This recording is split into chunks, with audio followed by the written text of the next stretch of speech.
Thank you for joining us for CBN NewsWatch. I'm Efrem Graham. Ahead today, the U.S. military makes it clear it has a wide range of options ready to strike Iran's nuclear program if the time comes. And President Donald Trump reportedly telling Israel's Prime Minister Benjamin Netanyahu to wind down the war in Gaza. But some say this could be the most important phase of that war yet. After days of protest in Los Angeles against the administration's crackdown on illegal immigration, a curfew is now imposed, but tensions remain high, and the White House is warning of more military responses as the protesters spread to other cities.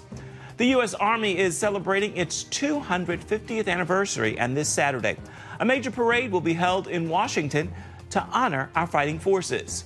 And we're going to have a look at the unusual movie coming out now from an unexpected author. All those stories and more right now on CBN NewsWatch. This is CBN NewsWatch.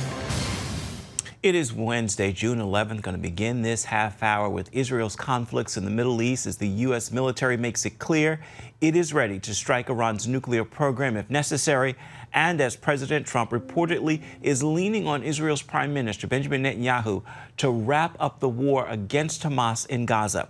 But as Chris Mitchell reports now from Jerusalem, there are signs Israel is entering into one of the most decisive phases of the war. According to Israeli Channel 12, in a call on Monday, President Trump reportedly told Netanyahu, "I want you to end the war. Finish it. The war is exhausting itself." Military expert Yaakov Lapin tells CBN News the IDF is making steady progress and needs time to finish the job. We have 5 IDF maneuvering divisions that are slowly but surely and very systematically taking control of more and more of the Gaza Strip. And the reason that they're moving slowly and methodically is because Hamas has booby-trapped, really, in places like Khan Yunis, 1 out of every 3 buildings is booby-trapped, according to the IDF personnel that are down there on the ground.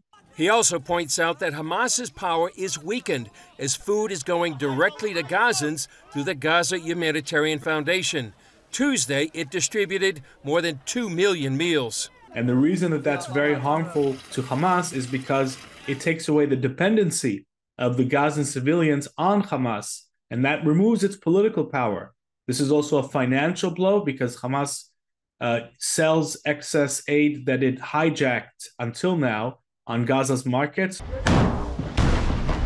Lapin says in many ways, Israel is engaged in the most important phase of the war against Hamas. President Trump also is reported to have asked Netanyahu to back away from attacking Iran's nuclear facilities while the U.S. and Iran are trying to strike a deal. However, CENTCOM Commander General Michael Kurilla told House Armed Service Committee Chairman Congressman Mike Rogers that if the negotiations fail, the U.S. is prepared to take military action against Iran. If the president directed, is CENTCOM prepared to respond with overwhelming force to prevent a nuclear-armed Iran? I have provided the Secretary of Defense and the President a wide range of options. I take that as a yes? Yes. On Tuesday, U.S. Ambassador to Israel Mike Huckabee told Bloomberg News the U.S. now holds deep doubts about a Palestinian state, and he doesn't expect to see one in our lifetime. In an interview with CBN News, Huckabee pushed back against French President Macron's statement that he would declare a Palestinian state. The president of France would like to have a Palestinian state. I suggest that he host one on the French Riviera. He has that property, that's his. He can do what he wants. But for him to impose something on a sovereign nation like Israel and tell them what they're going to do, I thought not only was inappropriate on its face, but ill-timed. Israel's in a war for its life. Macron has since walked back his push for a Palestinian state. And Chris is joining us now from Jerusalem to continue our coverage. So, Chris, let's begin with Iran. A key U.S. military leader says the U.S. is prepared to strike Iran's military program if necessary. Do statements like that put more pressure on Iran to make a deal, or does it even matter? Yeah, I think it does matter, Efrem, and it does send a clear message of deterrence to Tehran, and that the military option is real. It's been planned. General Kurilla is head of CENTCOM. He knows what he's talking about, and these plans are operational if the president decides to go ahead. It also probably is a message to others in the region, Ephraim, to reassure them that the U.S. won't let Iran go nuclear. On the other hand, it could stiffen Iran's resolve. And what we have right now, Ephraim, it seems to be almost daily and almost sometimes throughout the day, a diplomatic chess game by many parties. We hear public statements from the president, from Prime Minister Netanyahu, and really what's going on behind the scenes. And right now, as well, Ephraim, there are internal disagreements, it seems, within the administration, within the White House, whether or not to have a military action against Iran. Some are advising against it. Others, sometimes publicly, are pressuring the president to go ahead and do that. So I would say it's certainly a time to pray about what's happening there in the White House, what's happening here in Israel, and what will happen to Iran's nuclear facilities. We really do seem to be at a tipping point in the Middle East. And as Ambassador Huckabee told us, we're really at a possible transformational moment in the region, but he said it's very fragile.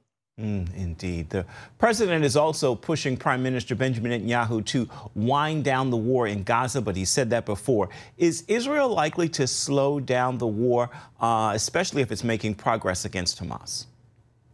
It doesn't seem likely. And as we said in our report, these two actions, Gideon's Chariots, which is going very successfully, but very systematically, and also the Gaza Humanitarian Foundation, which is undermining Hamas's control over the Gaza Strip, are having a huge impact. And as Lapin told us, a very important, critical time in the war against Hamas. So I think the Netanyahu and Israeli military leaders see that this is something they need to continue. They're closing in on Hamas's battalions, dismantling some of Hamas's last major strongholds. So slowing down now under pressure, it really does risk leaving Hamas intact, at least partially, and able to regroup.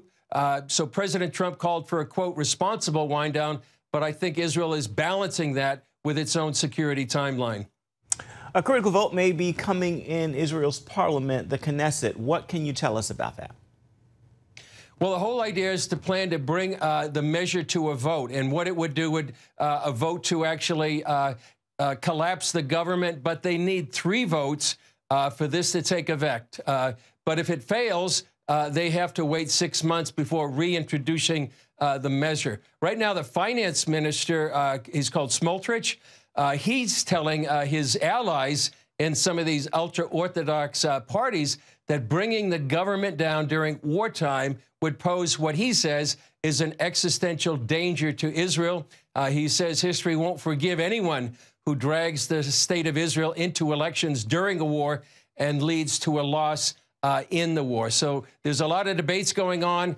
We don't know which way it's going to go, but a very important, critical moment for the Netanyahu government right now. We'll see which way it goes. Indeed. The United Kingdom and other countries have sanctioned key members of Netanyahu's cabinet. Can you tell us what that's about? Well, that includes the UK, Canada, Australia, New Zealand, and Norway, and they're announcing travel bans and freezing the assets of 2 ministers. The one we've just mentioned, Bezalel Smotrich, he's the finance minister, and Itamar Ben-Gvir, he's the national security minister. They were sanctioned for, quote, inciting extremist violence in the West Bank, known as Judea and Samaria, and expanding settlements. But there is a report from a group called the Regavim Report. They say that these accusations of settler violence is a blood libel. The UN is saying there's been 6,000 incidents, but they're reporting just 833 over 7.5 years, 9 per month, and half of those were clashes, not one-sided attacks. But on the other hand, there have been stabbings and shootings and rock throwings by many Palestinians. They believe it's a weaponized media against Israel's legitimacy. How important are these statements from the United States and France about a Palestinian state? Well, they're serious enough for Ambassador Huckabee to make that statement in our interview yesterday that he thinks it's unlikely, and if France wants a Palestinian state, he says the French Riviera is a great place for that. But I don't think it really has a lot of legitimacy right now. Hamas is no longer a threat to be a partner as a Palestinian state, certainly not the Palestinian Authority either. All right, our CBN News Middle East Bureau Chief Chris Mitchell, thank you as always for your insight. Looking forward to hearing from you in the days ahead remaining this week. Coming up here at home, police in Los Angeles enforcing a curfew imposed by the mayor as the protests against the Trump administration's continued for several days. But now those protests are spreading to other cities as well. We're going to have that story for you when we come back. You are watching CBN NewsWatch. Tensions remain high in Los Angeles amid protests against the Trump administration's crackdown on illegal immigration. President Trump has vowed to liberate the city, sending in thousands of National Guard troops along with Marines. But it's not just Los Angeles. The protests are spreading to other major cities across the country. Our George Thomas has the details. A federal judge did not rule immediately on Governor Newsom's request to block the deployment of 700 Marines and 4,000 National Guard troops in Los Angeles amidst ongoing anti-ICE protests. A hearing is set for Thursday. President Trump spoke to troops at Fort Bragg on Tuesday, promising to liberate Los Angeles after protests had taken over parts of the city for the fifth day in a row. What you're witnessing in California is a full-blown assault on peace, on public order, and on national sovereignty carried out by rioters bearing foreign flags with the aim of continuing a foreign invasion of our country. We're not going to let that happen. Governor Newsom says police have arrested more than 200 people and more are coming. The situation was winding down and was concentrated in just a few square blocks downtown. With that's not what Donald Trump wanted. He again chose escalation. He chose more force. Other states are next. The White House has now issued a warning. This military response to protests against the immigration crackdown could spread beyond LA to other cities. The particular statute that the president has invoked only permits the military to protect federal personnel and federal property, but they can't do anything else. They can't just enforce laws and arrest people. Still on Tuesday, the Secretary of Defense faced tough questions from Democrats on Capitol Hill about the deployment. Why are you sending war fighters to cities to interact with civilians? Every American citizen deserves to live in a community that's safe, and ICE agents need to be able to do their job. They're being attacked for doing their job, which is deporting illegal criminals. Overnight, LA police made several arrests after the mayor imposed a curfew in parts of the city. When that expression crosses into unlawful conduct, when lives are put at risk, and when our city's safety is compromised, we must act, and we will act. Protests against ICE crackdowns are now spreading to other cities, with thousands taking to the streets in Chicago, New York, Atlanta, Omaha, and Seattle. This Saturday, as President Trump holds a military parade in Washington, D.C. to celebrate the Army's 250th birthday, around 1,500 anti-Trump demonstrations are expected nationwide. Trump has warned that anyone who protests during the parade will face heavy force. George Thomas, CBN News. Still ahead, as George Thomas reported, the U.S. Army is celebrating its 250th anniversary, and a military parade will be held in its honor in our nation's capital this Saturday. We're going to bring you a look at the preparation for the big event right after this. As troops take their positions in Los Angeles, they are also taking center stage in Washington. President Donald Trump long wanted a patriotic military parade, and Saturday he will get his wish. The commander-in-chief is set to join thousands in the nation's capital to celebrate the Army's 250th anniversary. CBN News senior White House correspondent Kelly Wright has a look at the preparations for the parade. As America's oldest military organization, the Army turns 250 this year. Tanks and other Army equipment have arrived in the nation's capital by train to take part in the celebration. The military parade will feature hundreds of military vehicles and aircraft, along with thousands of marching soldiers going by the Lincoln Memorial and down Constitution Avenue. We're celebrating the Army on Flag Day, and it's not my birthday. It is my birthday, but I'm not celebrating my birthday. I'm celebrating Flag Day. It happens to be the same day, so I take a little heat, but Flag Day is the appropriate date And we're celebrating 250 years of the Army, a great service. And remember, you know, think of it, we won so much. We won World War I, World War II, so much else. And then we became politically correct. Designated a national special security event, fencing has been placed along the perimeter of the White House as the Secret Service, FBI, and D.C. police work together to ensure the safety of those attending. On the ground, we're taking proactive steps to reinforce the area. You will see 18.5 miles of anti-scale fencing, 17 miles of bike rack, concrete barriers, 175 magnetometers, and officers from federal, state, and local agencies standing post. You may also notice multiple drones operating in the area. These are great tools for law enforcement situational awareness and part of our layered security strategy. Rest assured, all drones will be owned and operated by the Secret Service or our partners, so please do not be alarmed. Throughout the day, the event will include concerts, fitness competitions, and military equipment displays on the National Mall, followed by a concert and fireworks. Overall, this is like a big recruiting event, telling the story of the U.S. Army and its rich history, its rich heritage that's existed for 250 years. While cost estimates for the event run between $25 to $40 million, officials believe the value of showcasing this military history and patriotism will be worth the investment. Kelly Wright, CBN News. Coming up, our Studio 5 look at a new movie told in an unusual fashion from a surprising author. We're going to bring you the story when we come back. You're watching CBN NewsWatch. The Life of Chuck is a Stephen King story that may surprise you. In fact, it's 3 separate stories linked together to share the life of the character Charles Krantz, and it's told in reverse. If you have heart, you have hope. And you have heart in you. It's a life-affirming story about this man called Charles Chuck Krantz. It won't lie to you. It's pure that way. You might see a lot more than you wanted.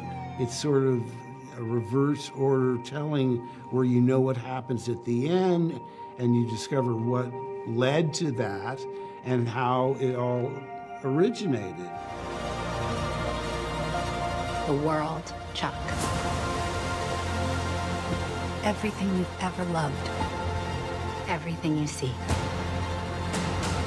Every year that you live, that world will get bigger and brighter. This is almost therapeutic, I think, to be reassured that man is basically good. Yeah. When I read the Stephen King novella, I think that it's unlike anything he's ever written, and it's certainly unlike anything Mike's adapted and directed. And more detailed and complex. Is this the Stephen King most of us know? It isn't. I think if you're a lifelong King fan, you're not surprised by the fact that underneath it all, Stephen King is an optimistic humanist and deeply empathetic and deeply hopeful. Even his scariest stories are born out of love. I think Pet Sematary is one of the scariest books I've ever read in my life. Mm-hmm. Everything that happens in it happens because of parental love. That said, I've never seen anything by him that is this earnest and utterly without cynicism. The Life of Chuck. Who is Chuck? Exactly. Who is Chuck? That was the question I kept asking when I was reading it. And ultimately the answer, I hope, is that we're all Chuck. We're all the sum of the people we meet. We're all the sum of our experiences, and we all contain multitudes. None of us is one thing. Everything you see, everything you know. The world, Chuck. You understand? You contain multitudes. And I think that's who Chuck is. In this story, Chuck to me represents kind of the people we all are that contains so much more than anyone else will ever know, no matter how well they know us. How critical is dance to this? It took me by surprise watching it. You're more likely to be drafted by a major league sports team than to make a real living as a dancer. The world loves dancers, it truly does. but it needs accountants. The story is about joy more than anything else. Yeah. And it is expressed, I think, perfectly in Stephen King's story through dance. But Tom Hiddleston, Annalise Basso, Pocket Queen, Mandy Moore created this incredible encapsulation of real joy and joy through movement. How would you describe the structure of this storytelling? The structure is very unusual. It starts with the third act and then moves to the second and then to the first. It's told backward, which is interesting because I think we can only really understand our lives looking back. You know, we're forced to live them moving forward, which makes it really hard for us to understand the importance, the meaning, and the context of the moments of our lives. It's only in retrospect and with that backward look that we get to really understand it. And I think that's why Stephen King told the story this way, and I think that's why the movie had to be told that way. But yeah, it's a very unusual structure. It might take some people by surprise. You fill the whole thing. It'll be a universe. The Life of Chuck opens nationwide in theaters this week. It is rated R. And join us this evening for a special edition of Studio 5. We got a special look at the new reimagined live action film, How to Train Your Dragon. We're in Los Angeles taking you behind the scenes of the film and talking to the cast and crew. You can catch this special edition of Studio 5 this evening on the CBN News Channel. It's going to begin at 8 Eastern. You can also watch it on the CBN News app, or you can find it on YouTube. Time now for your Wednesday word, and today's word is still. Be still. Movement doesn't always mean progress, and being busy doing more doesn't always mean you're getting more done. Make time to be still. Take in your surroundings and take time to thoughtfully acknowledge God is God, and besides Him, there is no other. With the word still, breathe and have yourself a wonderful Wednesday. That is going to do it for this edition of CBN NewsWatch. Remember, you can always find more of our programs on the CBN News Channel. You can find them there at any time as well as online. That is cbnnews.com. We'd love to know what you think about the stories you've seen. You can email us. We'll see you back here tomorrow. Goodbye and God bless.